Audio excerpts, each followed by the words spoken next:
Hi అండి, welcome back to Varalakshmi's kitchen and vlogs.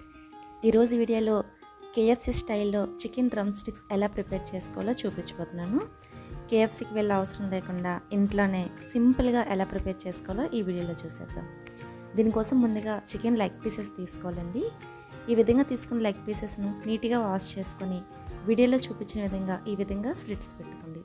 ఇక్కడ slits అనేవి పైన స్కిన్ నుంచి లోపల బోన్ వరకు వెళ్ళేటట్టు కట్ చేసుకోండి. ఈ విధంగా కట్ చేసుకోవడం వలన చికెన్ పీస్కు మసాలా అనేది బాగా పడుతుంది. నైఫ్తో కట్ చేసేటప్పుడు కొంచెం కేర్ఫుల్గా కట్ చేయండి. ఇప్పుడు ఇందులో 1 టీ స్పూన్ వరకు సాల్ట్, 1.5 టీ స్పూన్ వరకు red chilli powder, 1 teaspoon ధనియాల పొడి, 1/2 టీ స్పూన్ వేయించిన జీలకర్ర పొడి, 1/2 టీ స్పూన్ మిరియాల పొడి, 1/2 teaspoon tasting salt, 1 teaspoon వరకు అల్లం వెల్లుల్లి పేస్ట్, అలానే ఒక చెక్క నిమ్మరసం కూడా యాడ్ చేసుకొని ఈ స్పైసెస్ అన్ని చికెన్ పీసెస్కి పట్టేటట్టు బాగా మిక్స్ చేసుకోండి. ఇక్కడ వీడియోలో చూపించిన విధంగా ఈ విధంగా మ్యాష్ చేసుకుంటూ మిక్స్ చేసుకోండి. ఇప్పుడు ఇందులో 1 కప్పు వరకు చిక్కటి బటర్ మిల్క్ కూడా యాడ్ చేసుకోండి. ఈ విధంగా యాడ్ చేసుకుని బాగా కలుపుకున్న తర్వాత మూత పెట్టి మినిమం 3 to 4 అవర్స్ వరకు రెస్ట్ ఇవ్వండి. మీకు టైం ఉన్నట్లయితే ఓవర్ నైట్ ఫ్రిడ్జ్లో పెట్టుకోండి. ఈ విధంగా ఓవర్ నైట్ పెట్టినట్లయితే పీస్ ఇంకా సాఫ్ట్గా ప్రిపేర్ అవుతుంది. ఇప్పుడు కోటింగ్ కోసం ఒక బౌల్లో 2 కప్పుల వరకు మైదా, 1/2 కప్ కార్న్ఫ్లోర్ యాడ్ చేసుకొని అందులో 1/2 teaspoon salt, 1 tablespoon red chilli powder, 1/2 teaspoon మిరియాల పొడి, 1 teaspoon ginger powder, 1 teaspoon garlic powder, అలానే 1 teaspoon onion powder add చేసుకున్న తర్వాత 1 టీ స్పూన్ వరకు మిక్స్డ్ హెర్బ్స్ కూడా యాడ్ చేసుకోండి.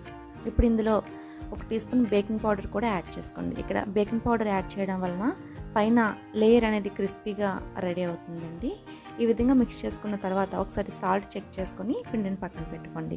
ఇప్పుడు 4 అవర్స్ తర్వాత మూత తీసి చూసినట్లయితే పీస్ అనేది బాగా మ్యారినేట్ అయ్యి సాఫ్ట్గా తయారైందండి.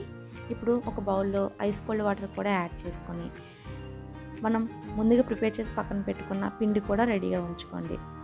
ఇప్పుడు మనం మ్యారినేట్ చేసిన చికెన్ పీస్ను ఈ విధంగా పిండిలో వేసుకొని బాగా కోట్ చేసుకోండి. ఈ విధంగా కోట్ చేసుకున్న తర్వాత పిండిని ఈ విధంగా దులుపుకొని ఐస్ కోల్డ్ వాటర్లో 5 సెకండ్స్ పాటు పెట్టి అలానే ఉంచండి. ఎగ్జాక్ట్గా 5 సెకండ్స్ అయిన తర్వాత బయటకు తీసి వాటర్ బాగా డ్రైన్ చేసుకొని మళ్ళీ పీస్ని పిండిలో వేసుకొని బాగా పిండి పట్టించండి.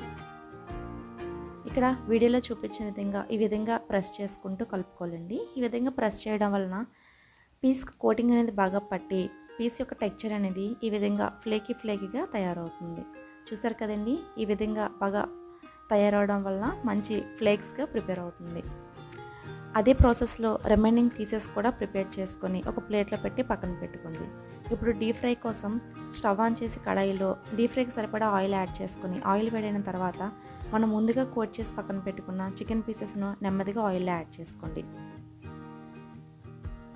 ఇప్పుడు ఒకవైపు పీస్ ఫ్రై అయిన తర్వాత రెండో వైపు నెమ్మదిగా టర్న్ చేసుకోండి. ఇక్కడ మంటను మీడియం టు హై ఫ్లేమ్కి అడ్జస్ట్ చేసుకొని పీసెస్ను క్రిస్పీగా గోల్డెన్ కలర్కి వచ్చే వరకు ఫ్రై చేసుకోండి. ఇక్కడ నాకు 8 to 10 మినిట్స్ పట్టిందండి. ఈ విధంగా ఫ్రై అయిన తర్వాత పీసెస్ను ఒక ప్లేట్లోకి ట్రాన్స్ఫర్ చేసుకొని పక్కన పెట్టుకోండి. ఇదే ప్రాసెస్లో రిమైనింగ్ పీసెస్ కూడా యాడ్ చేసుకొని బాగా ఫ్రై చేసుకొని పక్కన పెట్టుకోండి. చూసారు కదండి, ఇంట్లోనే సింపుల్గా కేఎఫ్సి ఎలా ప్రిపేర్ చేసుకోవచ్చు. మరి లేట్ ఎందుకు, మీకు కూడా ఈ రెసిపీ నచ్చినట్లయితే తప్పకుండా ట్రై చేసి ఎలా వచ్చిందో అదో తప్పకుండా కామెంట్ చేయండి. Thanks for watching. Please subscribe to my channel. Thank you.